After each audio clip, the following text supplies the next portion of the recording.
All right, I am going to go ahead and dive in, and I'm sure other people will be joining as we get started.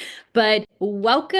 If you have not met me before, I'm Jackie Schlegel. I'm the Executive Director of Texans for Medical Freedom, and we are coming off of a historic legislative session. I have to tell you, I could not be more proud, more excited, more just blown away by how much progress we have made the last 5 months, but really the last 10 years on this issue of medical freedom. So, first, I just want to just thank Governor Abbott. All of our bills were signed by the deadline on Sunday. So, we had a few that we were keeping eyes on, and all of them got signed. And I also just want to give a special thank you to Speaker Burrows. Speaker Burrows has been a huge supporter of medical freedom, and all the legislators, Speaker Burrows, all the House members who stood with us, we could not have had this legislative session if we did not have their support and their encouragement, their enthusiasm on this issue. So, thanks to the legislators, the champions, we are celebrating a historic legislative session. So, very excited about that. But I want to remind you, this did not happen by accident. Okay. This was years of Texans for Medical Freedom showing up, educating, building trust with lawmakers and leadership. I want to remind you this organization is just powered by the grassroots. It's powered by small donations. Yet we achieved historic wins. 5 out of our 8 legislative priorities passed.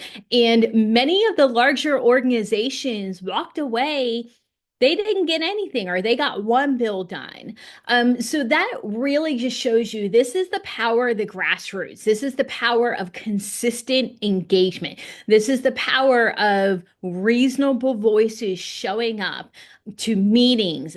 Every interaction that you have with legislators, it really does make a difference. And we're building long-term trust in the Capitol.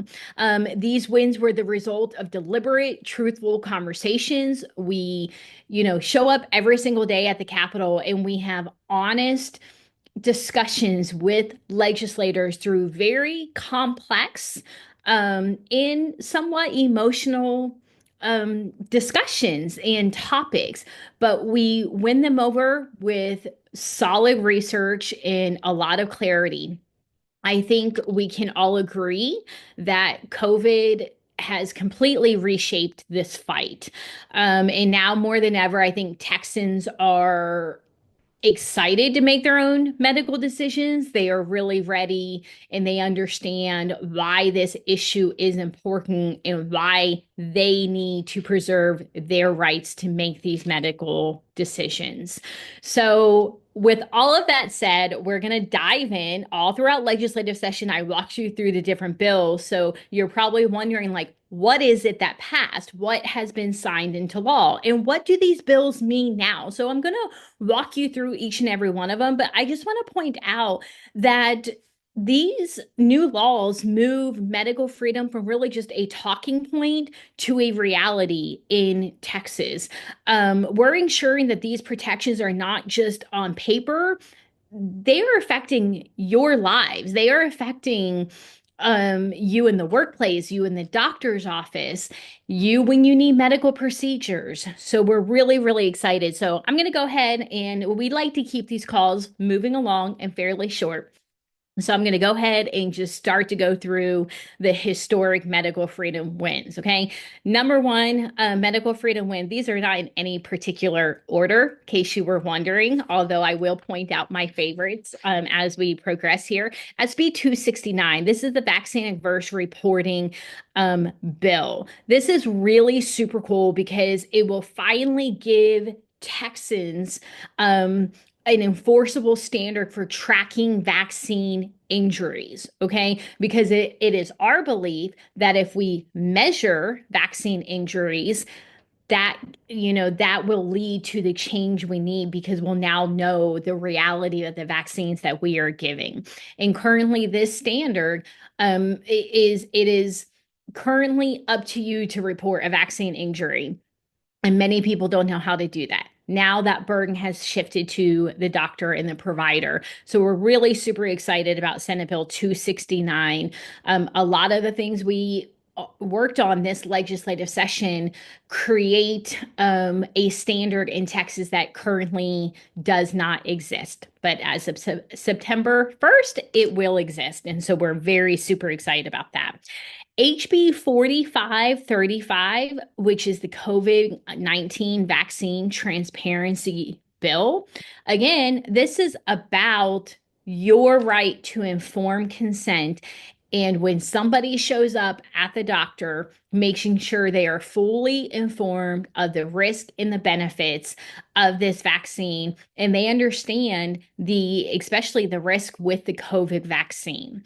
We all know the story, how it was fast tracked, rush to market, emergency use authorized, and Texans really showed up in droves to get that vaccine without having full informed consent. And that vaccine is still being administered despite the recommendations continually changing.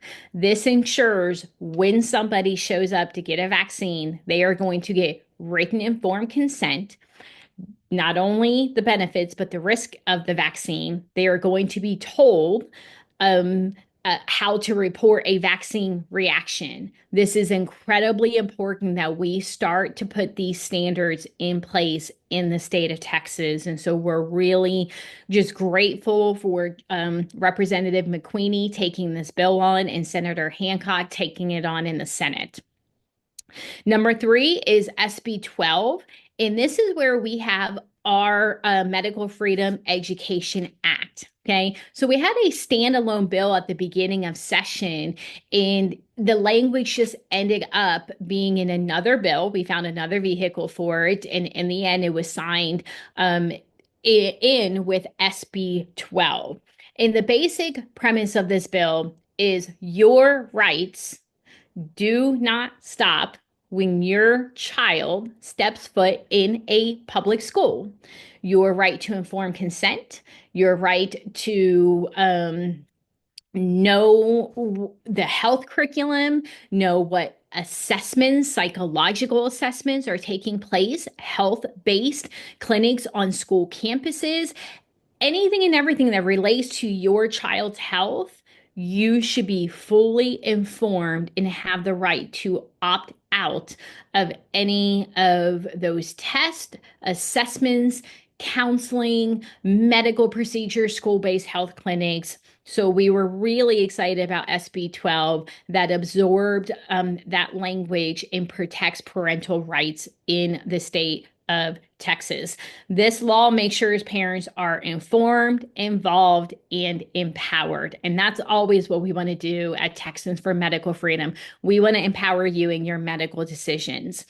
Let's talk about one of my favorite bills, HB 1586, the Vaccine Exemption Access and this is by Representative Lacey Hull and Senator Holcourse. Guys, in my 10 years of advocacy, I have never seen an industry fight like they fought against this bill.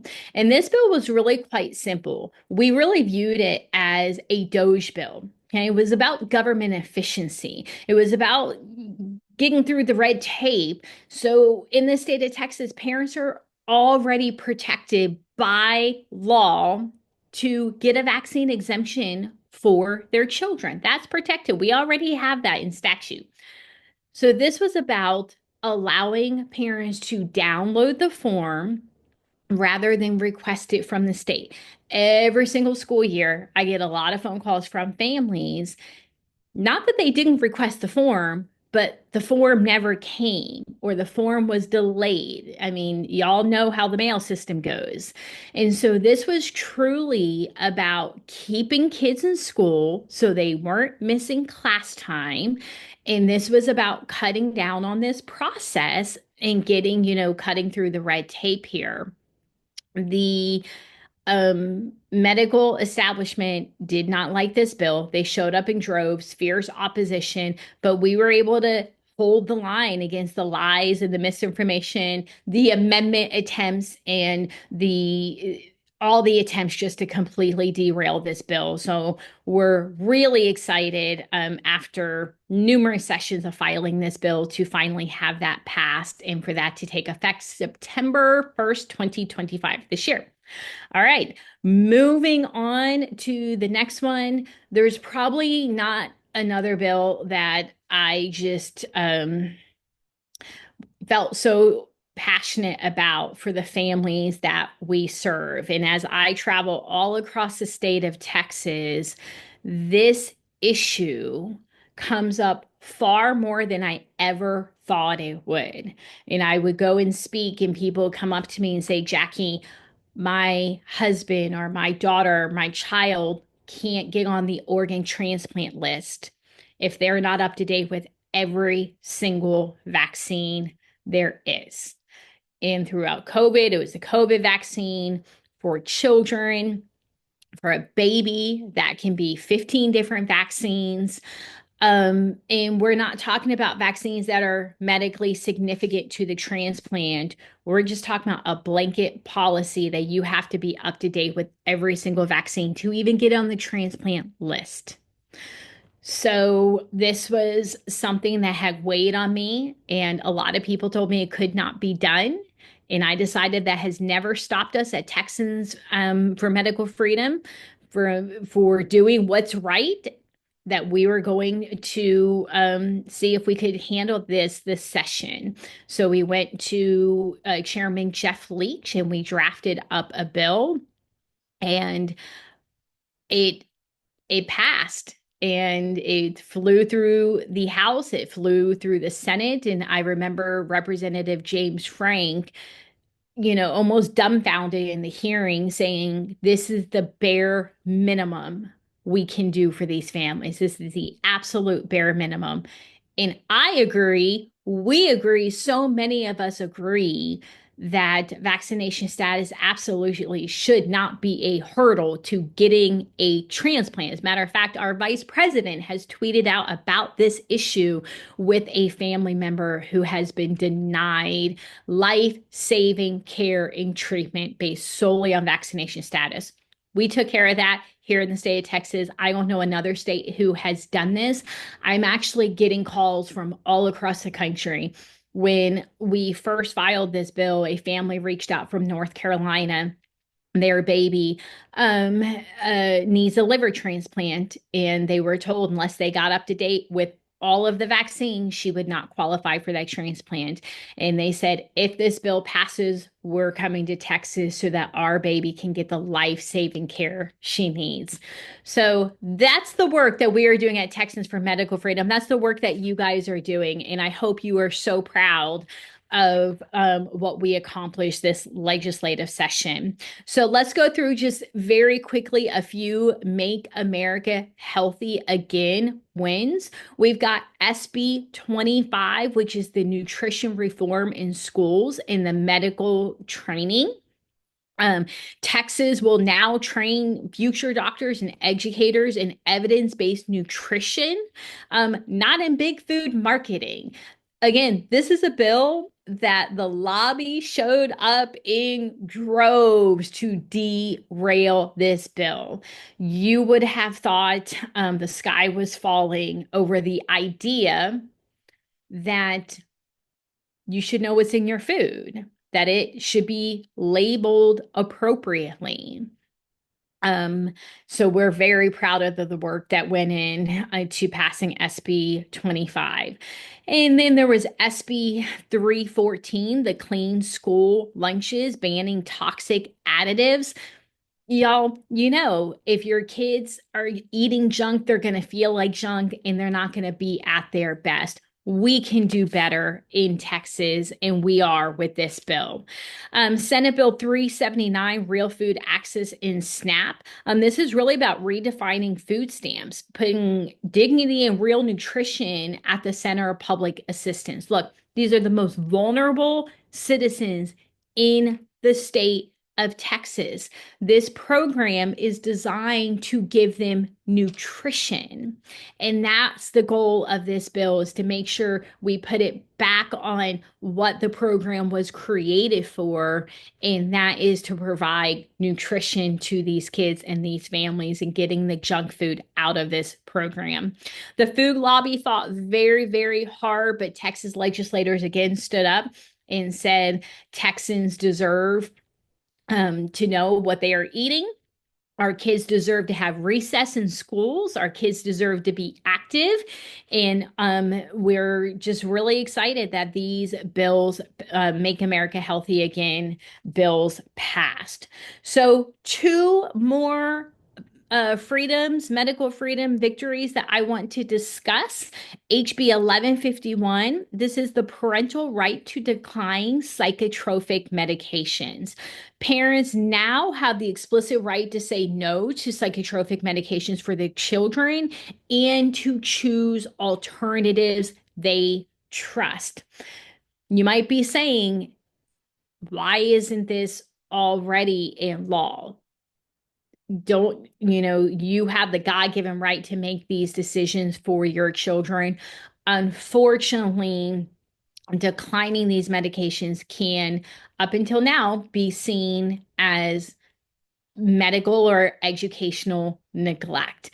And so it was incredibly important that this was clarified in code to say, no, a parent has the right to opt out of these medications and to seek alternative care. We had great discussions in the Human Service Committee on this. When I spoke, a lot of very thoughtful questions, and this was a bipartisan bill that overwhelmingly passed the House and the Senate. So we're incredibly grateful to Representative Lacey Hull and Senator West for making this a priority, and we supported.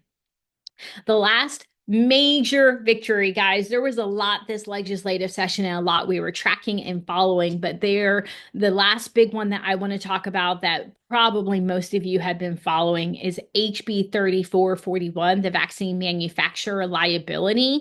If you advertise a vaccine in Texas and it harms someone, you can be held accountable. Okay. Now, this bill may trigger some legal challenges. It sends a clear message that Texans deserve recourse when harmed by products aggressively marketed in our state. I am hoping that this is really going to put a spotlight on this nationally, and really point out the imbalance between corporate immunity and individual injury. And I hope other states will follow suit. It will be very interesting to see where all of this goes, but this is bringing power back to the individuals and to the states. We saw through COVID that vaccine was aggressively marketed, and there was no recourse, no accountability if you or your loved one was injured. And that's unacceptable. That has to stop. So let's move on to the next part of kind of the discussion is, will medical freedom be a part of the special session? Look, right now we just had historic wins, and we're really starting to focus on the next phase of work. And countless other states are reaching out, asking how they can enact things like we've been doing in the state of Texas. So we really are setting a national standard. Um, and other people want to know how they can replicate that. So we're looking to build on this momentum and continue to lead the way. So right now we are focused on the future. We're focused on the education. Stay tuned. We'll see what Governor Abbott does, but that's where our focus on Texans for Medical Freedom is right now. As you know, we are now headed into the cycle of elections. And we will be endorsing candidates, and we're getting a lot of questions on the endorsement process and what that looks like. And I want to be really clear about a few things so that you guys understand what our process is. we don't just rank our legislators, okay? We really build a relationship with them. And there is an agreement. If you stand with us on these tough votes, we're going to stand with you in your elections. Our endorsements are incredibly deliberate. When we work with these members and they have our back and they fight for us in that building, we're going to stand with them. We are going to keep our word. That is how we earn trust with these members. We don't play favorites. Okay.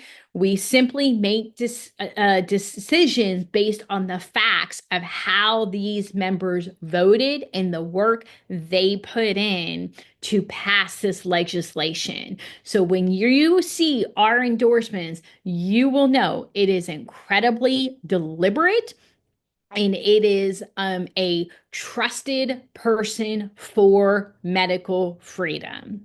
So be on the lookout. We will, in the next upcoming weeks, we will be releasing our candidate questionnaires and we'll be reviewing all the legislative data to make sure that those are really solid endorsements coming out of our organization.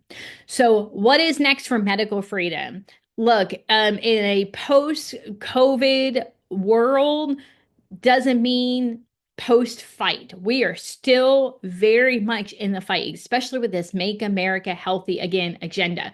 We have a huge opportunity to educate and to advocate and to pass policies and reforms and to ensure that Texans know their rights. So many people in the state of Texas, parents, know the protections that even exist for their families and for their children. And so, one of the things that we will be diving into here shortly in this summer is our Parents Call the Shots campaign, ensuring that every parent in the state of Texas knows their rights under Texas law and understands their right to informed consent. All right. So we're really excited about our Parents Call the Shots campaign. And we hope you will participate and you will share that information with the new parents in your life. So let's talk about some fun, exciting announcements and initiatives that we've got going on. We're going to be rolling out some new engagement tools, new print tools to help parents and individuals engage at both the legislative and the local level. We get so many phone calls and inquiries from parents wanting to get involved in the local level. So we are really excited in the next few months to be rolling out some new engagement tools. Of course, as I said, we're going to have our educational campaigns, outreach to parents, community leaders, local officials, partnering with other organizations to expand our reach and our awareness. That's going to be a big focus as we head into this next stage of the year and of the cycle. Our grassroots club is growing and robust. For just $25 a month, you can support the advocacy efforts and get exclusive invitations to industry expert calls and meetings. And when you sign up for just $25 a month, you will get a complimentary ticket to the gala. And on that note, I'm going to say the gala, if you head over to our website, texansformedicalfreedom.org, and you click on the 2025 gala tab, that will give you all the information you need. We're in North Texas this year. The date is Saturday, September 6th. It is going to be an incredible event with a great lineup. Last gala was in Houston. We had over 250 grassroots advocates, elected officials, VIP guests. I think we're going to have a lot more than that this year. We have so many things to celebrate, and we want you to be there. We want you to sponsor. We want you to participate. So get your tickets. Again, if you're a member of the Grassroots Club, you get a ticket, but get your ticket to that event. And if you want to volunteer, reach out to me at Jackie at texansformedicalfreedom.org. Okay. Send me an email. We would love to have you to show up and volunteer. We could really use your support for that event. Okay. So the last big final announcement, you may have heard by now that I am now a candidate for State Representative HD 94. Incredibly exciting because it is my belief we need more medical freedom champions in Austin, not fewer. Okay. We need to take this fight even farther than we already have. So, why I'm making this run for office, I want to assure you Texans for Medical Freedom is not going anywhere.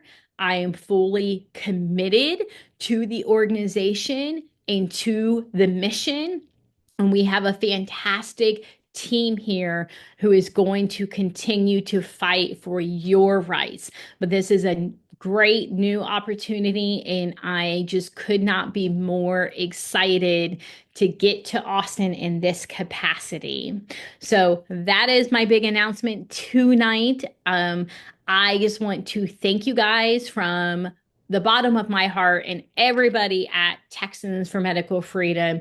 It was an incredible legislative session because of you, because you guys showed up and you made your voices heard, and you've been so steadfast over the last 10 years, and especially post COVID, in just advocating with grace and articulating this cause so well. It's really incredible to see how the legislators have responded. But we're really just getting started, guys. I can assure you that. So I hope this was an informative update for you. Please reach out if you have any questions. I don't think, oh, I do see someone did ask a question about a bill. I'm not sure what bill you were asking about. Reach out to me, text me, or email me, and I will get back to you. All right, guys, thanks for joining tonight. I hope you have a wonderful night.